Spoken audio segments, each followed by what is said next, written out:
Sa mga iglesia ni Cristo ulit, no, mainit ang usapan lalo ngayon. Lalo may mga nagpo-post na kilalang tao, isa na si kagalang-galang na si Mr. Harry Roque, na pinost niya rin, at si Anthony Taberna naman, bilang iglesia ni Cristo rin,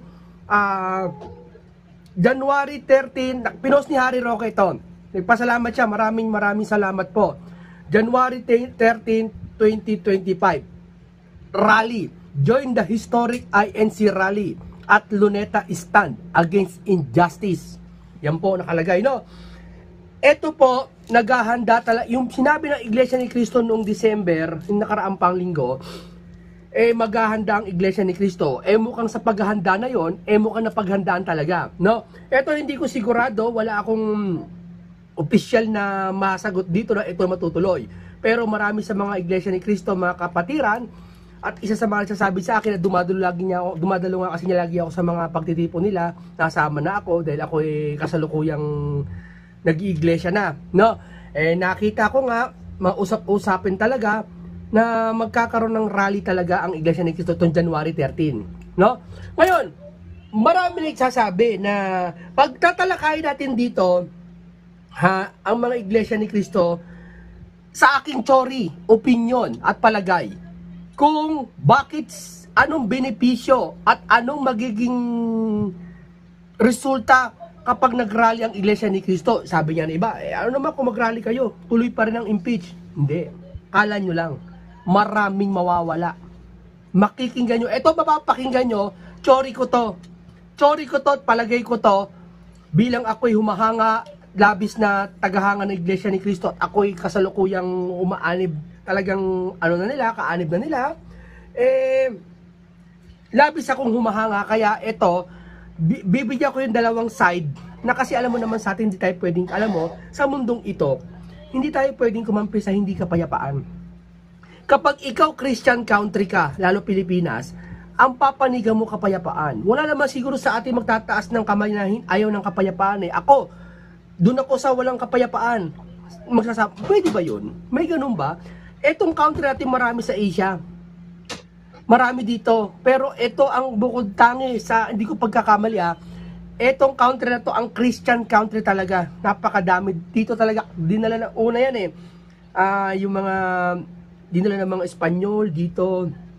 Naging Christian country nga to, nakilala ang Biblia. No?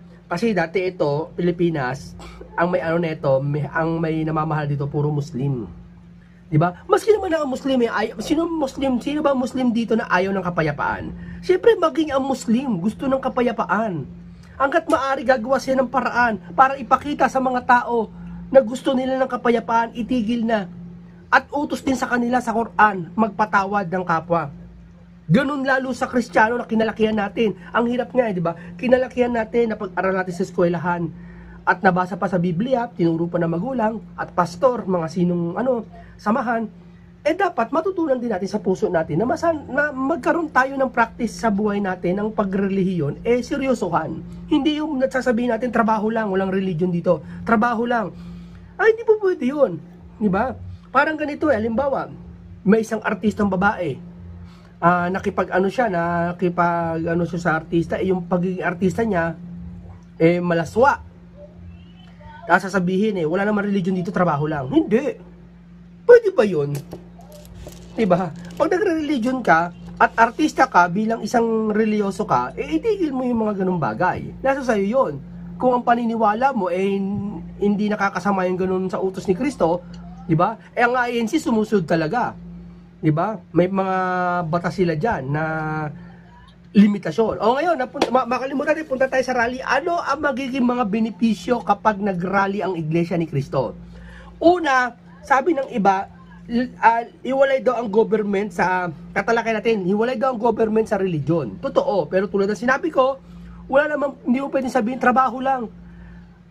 Government lang, wala religion dito, ibukod mo muna religion. Hindi, pero pag nagkasakit ka, religion na tawagin mo, ama, tulungan mo ko. Di ba? Kung sabihin sa ng atin ng ama lang, wala. hindi kita pagagalingin kasi sabi mo trabaho lang eh, walang religion. Eh ngayon nagkasakit ka, ay hindi, trabaho lang to. Wag ibalik sa atin ng Panginoon Diyos na sinasabi natin, di ba? Hindi. Ngayon, anong benepisyo ng Iglesia ni Cristo? Kasi nagpo-post yung mga kapatid ng INC, pati si Mr. Harry Roque at ibang mga celebrity at si kapatid na Anthony Taberna na January 13, 2025 rally. Linggo to, hindi ko pagkakamali, linggo eh. Di ba? Alam mo kasi sa Biblia, maraming pagtitipon ang naganap.